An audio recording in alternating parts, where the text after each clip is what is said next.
हम हिंदुस्तान में अगर हम आज आपस में बढ़ते रहेंगे, कोई हिंदू रहेगा, कोई मुसलमान रहेगा, कोई सिख रहेगा, तो हमारा देश कमजोर होगा। 1857 के अंदर मंगल पांडे के नेतृत्व में बैरकपुर की क्रांति और मेरठ की मिटनी हुई, गदर हुआ। बहादुर शाह जफर के नेतृत्व में, मुसलमान राजा के नेतृत्व में हम सब हिंदुओं ने, बल्लभगढ़ के जाटों ने, दादरी के गुजरों ने और भिवाड़ी के, रेवाड़ी के अहीरों ने मिलकर लड़ाई लड़ी। और एक बुड्ढो, अबे ज्ञान सीख लो भाइयों, कुछ सोच लो भारत कैसे बना है। आएंगे हम, सरदार पटेल पे भी आएंगे। भारत बना, हमने लड़ाई लड़ी। बैठो तो सही भाई साहब, अरे थोड़ा देर बैठ लो, ज्ञान ले लो। शक भी हिंदू बन गए, मेरा गोत्र खून है, हम भी हिंदू बन गए, सब शामिल हो गए। आपके लिए बोल रहा हूँ कि हिंदू मुसलमान मत करो, हम सब पहले क्या आते हो समझ लो, किताबें पढ़ लो। आगे 47 का 1957 में हम क्रांति में हार गए। सबने मिलकर देसी रियासतों ने, झांसी की रानी हो, तात्या टोपे हो, राव नार सिंह हो, उमराव सिंह भाटी हो, राव तुलाराम हो, सबने मिलकर दिल्ली के बूढ़े बहादुर शाह जफर को देश का राजा बना दिया। दिल्ली मुगल सल्तनत सिर्फ दिल्ली शाहजहांपुर के आसपास थी। हम लड़ाई हार गए। 1857 से लेकर 1947 तक 90 साल के बाद देश आजाद हुआ।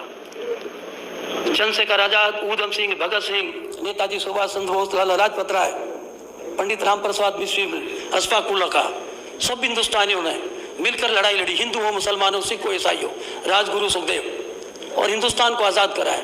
अंग्रेजों ने हमें टूटा भारत दिया, भारत के 2 टुकड़े कर दिए, पाकिस्तान जैसा एक नया देश बना दिया। 14 अगस्त को देश की जनता की अदला बदली हुई। राज तो बदले लेकिन जनता भी बदली। हिंदू उधर से इधर माइग्रेट हुए और मुसलमान धर्म के नाम पर 2 देश बन गए। लेकिन इतना नेतृत्व मजबूत था भारत का कि 3 करोड़ की आबादी को नेहरू जी और सरदार पटेल के नेतृत्व में उनको सही जगह पर बसाया गया। और सरदार पटेल ने 600 से ज़्यादा रियासतों को इकट्ठा करके अखंड भारत दिया, वो भी हमारी कांग्रेस पार्टी के अध्यक्ष से और भारत के पहले गृह मंत्री, उप प्रधानमंत्री से। आप एक मिनट, आपके पास कोई नेता नहीं। सरदार वल्लभ भाई पटेल ये देश जो दिया है, सरदार पटेल ने दिया है। सभापति महोदय, ये मुल्क जो दिया, जो हिंदुस्तान दिया, जो भारत दिया है, ये सरदार पटेल की देन है। सरदार पटेल की वजह से, पंडित जवाहरलाल नेहरू की वजह से देश की तरक्की हुई। 1 मिनट, राठौर साहब बैठिए। नो, कोई विभाजन नहीं। आपने, सरदार पटेल कांग्रेस के गृह मंत्री थे, नेहरू जी के नेतृत्व में देश के एकीकरण किया, प्री वर्ष बंद किए, राजाओं को जोड़ के भारत को बनाया। इतना बड़ा हिंदुस्तान दिया, कश्मीर से कन्याकुमारी तक हिंदुस्तान। बंटवारा जो किया उसमें अंग्रेजों ने किया। और हिंदुस्तान के जो राजनीतिक लोग थे, जो आज आप लोग आपस में कांग्रेस बीजेपी कर रहे हो, हिंदुस्तान की हार अगर पानीपत की लड़ाई में मराठों के साथ गद्दारी नहीं होती, मराठों की फौज, हिंदू मुसलमान करते हो, मराठों की फौज का सेनापति इब्राहिम गांधी था। महाराणा प्रताप की फौज का सेनापति कौन था? हकीम खां सूर, एक मुसलमान था। और अकबर की फौज का सेनापति एक हिंदू था। अगर इतिहास के पीछे जाओगे तो देश के टुकड़े कर लोगे। सरदार वल्लभ भाई पटेल ने कश्मीर को हिंदुस्तान में कबायली फौज के साथ में कंगन में मुस्लिम गुजरों की फौज बना के पाकिस्तान के कबायलियों को खदेड़ा। लिखा हुआ है, जाके पढ़ो आईने कश्मीर के अंदर। सरदार वल्लभ भाई पटेल ने निजाम हैदराबाद को भारत में शामिल किया, जूनागढ़ को भारत में शामिल किया, सारी देशी रियासतों को जोड़ के एक हिंदुस्तान बनाया। वो भी एक किसान का बेटा था। जो हमको हमारे शहीदों ने, हमारे उन क्रांतिकारी, उन नेताओं ने जो एक सुंदर हिंदुस्तान दिया है, उसको हम हिंदू मुसलमान में नहीं बांटे, उसको हम सिख ईसाई में नहीं बांटे। हम सब हिंदुस्तानी। ये कांग्रेस बीजेपी मत बांटो। आज से 1947 पहले, 80 से पहले बीजेपी नहीं थी। सदियों का हिंदुस्तान है, हमें आगे भी चलना है। हमें जब तक हिंदुस्तान को कायम रखना है, हमारे मतभेद हो सकते हैं, हमारे आपस में मतभेद नहीं होने चाहिए, यदि बजट पे मान्य नहीं चाहिए। किसी भी बैठ जाइए आप, आपको कोई नॉलेज नहीं है। आप अटल बिहारी वाजपेयी जी का 77 का भाषण पढ़ो। कहाँ पर गए आप कभी? अफगानिस्तान, विदेश मंत्री थे। क्या कहा था उन्होंने अफगानिस्तान के पार्लियामेंट में? कनिष्क होटल के अंदर ठहरे थे। गए हो कभी अफगानिस्तान? गए हो क्या? जाएंगे भी नहीं। जाना, एक मिनट जाना। अरे अब छोड़िए, आपके मोदी भी जाके आए पाकिस्तान में, अफगानिस्तान में, हम भी जाएंगे, आप भी जाओगे, छोड़िए, बातें मत करिए। क्या बोला अटल बिहारी वाजपेयी जी ने, मैं उनकी तारीफ कर रहा हूँ, सुनिए तो सही। आप उस पार्टी के मेंबर हो। उन्होंने कहा था कि कनिष्क तो भारत का राजा था, तो क्या कनिष्क, तो अटल जी ने स्पीच दी थी कि भाई कनिष्क तो हमारा पुरखा था। उसकी अटल जी की स्पीच निकाल, स्वर्गीय महान नेता थे अटल बिहारी वाजपेयी जी। कनिष्क अफगानिस्तान का भी पुरखा था और कनिष्क की राजधानी मथुरा और पुरुषपुर पेशावर पाकिस्तान में भी। तो कनिष्क की तारीफ की कि हमारे पुरखे एक थे, धर्म बदल गया तो क्या हो गया, पूर्वज तो हमारे एक ही थे। उसकी भाषण सुना अटल जी का। अटल जी ने, हमने पाकिस्तान के 2 टुकड़े किए, आपने क्या किया, पाकिस्तान से मार खाया। अरे सुनिए तो सही, 71 की लड़ाई में, एक मिनट बैठिए,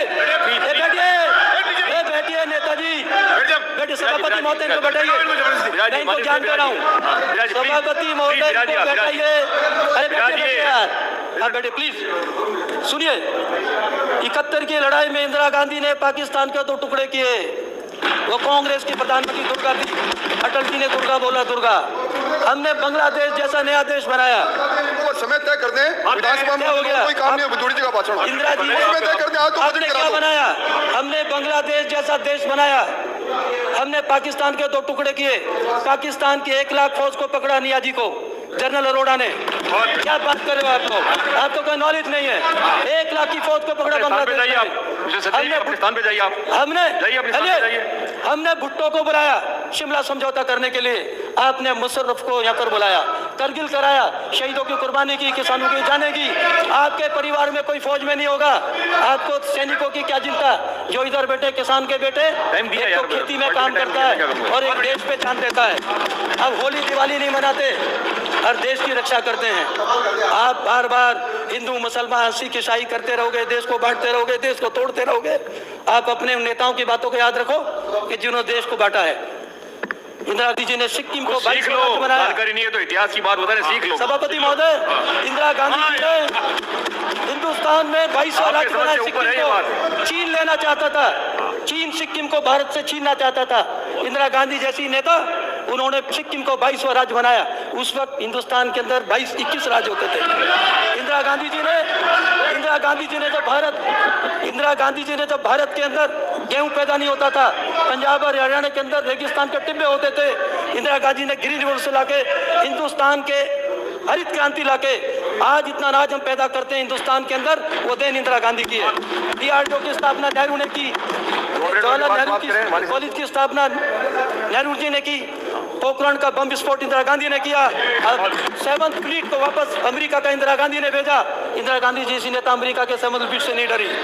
आज हमारे नेता सभापति महोदय, अब ये तो बोलते रहते हैं, मेरा टाइम काट दो। हम कहते हैं हमने क्या नहीं किया, हमने बोकारो जैसे स्टील प्लांट खोले जहाँ 40,000 लोग नौकरी करते हैं। आपने हिंदुस्तान जैसी कंपनियां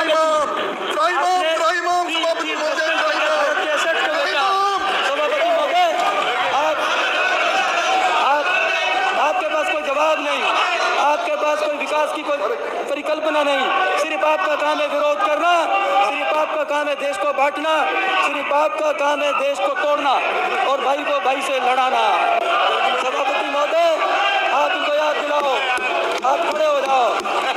आप आज राहुल गांधी जी ने मुसलमान से, अरे नफरत छोड़ो, अरे भारत को छोड़ो, भारत को छोड़ो, भारत को छोड़ के रखो, प्यार का बात करो। अगर सभापति महोदय, सभापति महोदय जी, पहली बार बोल रहा हूँ, सभापति महोदय, अरे भाई एक मिनट सुन तो लो, आप क्रांतिकारियों का है, मैं एक सैनिक का बेटा हूँ, किसान का बेटा, सुन लो तो यार।